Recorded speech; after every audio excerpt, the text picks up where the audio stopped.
अस्सलाम वालेकुम।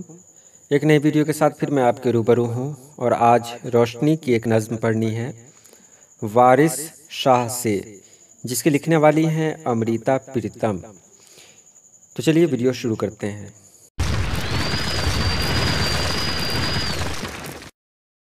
एक बार फिर मैं आपको याद दिला दूं कि आप किताब अपने सामने रखें और देखें कि आपकी किताब में कौन कौन से सवालात हैं। वो सारे सवालात हल हो जाएंगे, उसके लिए अलग से कुछ करने की ज़रूरत नहीं पड़ेगी। तो चलिए सबक शुरू करते हैं। सबसे पहले इस नज़्म को देखते हैं। वारिस शाह, मैं तुमसे कहती हूँ अपनी कब्र से उठो और इश्क की किताब का कोई नया वरक़ खोलो।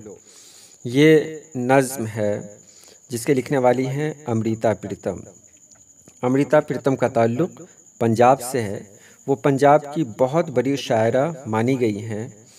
उन्होंने ये नज़्म लिखी और उनके लिखने का मकसद ही था कि भाईचारा को फ़रोग़ हो, लोगों के अंदर मेल जोल पैदा हो, वो मेल जोल जो पहले पंजाब के लोगों के अंदर था। पंजाब की 5 मशहूर नदियां हैं, रावी, सतलज, झेलम, ब्यास और चनाब। ये पांचों नदियों में उन्होंने इस नज़्म में चनाब नदी का ज़िक्र किया है। और ये भी जान लें कि वतनी शायरी क्या होती है। अगर शायर अपनी शायरी में वतन से मोहब्बत का तज़किरा करता है, वतन से मोहब्बत के एहसासात और जज्बात को पेश करता है, तो उसे वतनी शायरी कहते हैं। ये कुली कुतुब शाह के ज़माने से होता हुआ आ रहा है।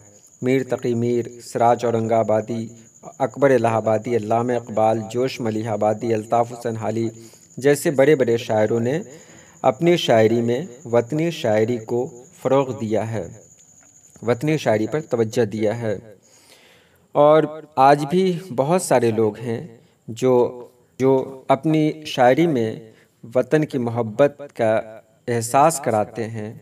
वो एहसास दिलाते हैं कि वतन, हमारा वतन सबसे प्यारा वतन है और यही वतनी शायरी होती है। ये जो नज़्म आप पढ़ने वाले हैं वारिस शाह, उसका ख़ुलासा कुछ इस तरह है कि अमृता प्रीतम वारिस शाह से कहती हैं कि वारिस शाह अपनी कब्र से उठो, यानी अपने इश्क की किताब खोलो।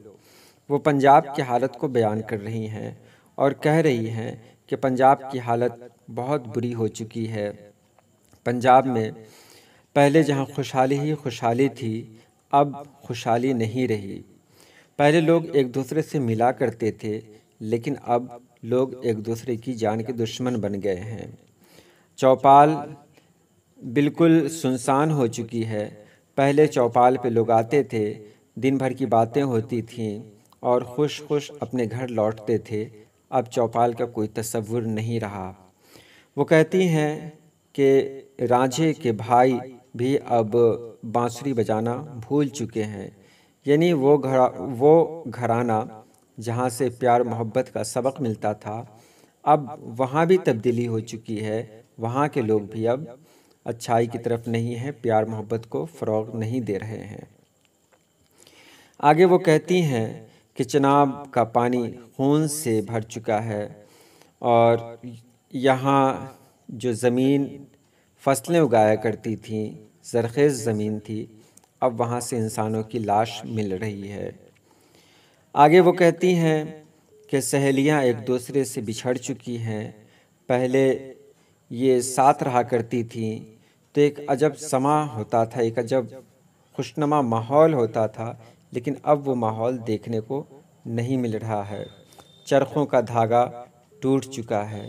इसलिए वारिस शाह, अगर आप इस दुनिया में आ जाएं तो फिर इस दुनिया की हालत बेहतर हो सकती है।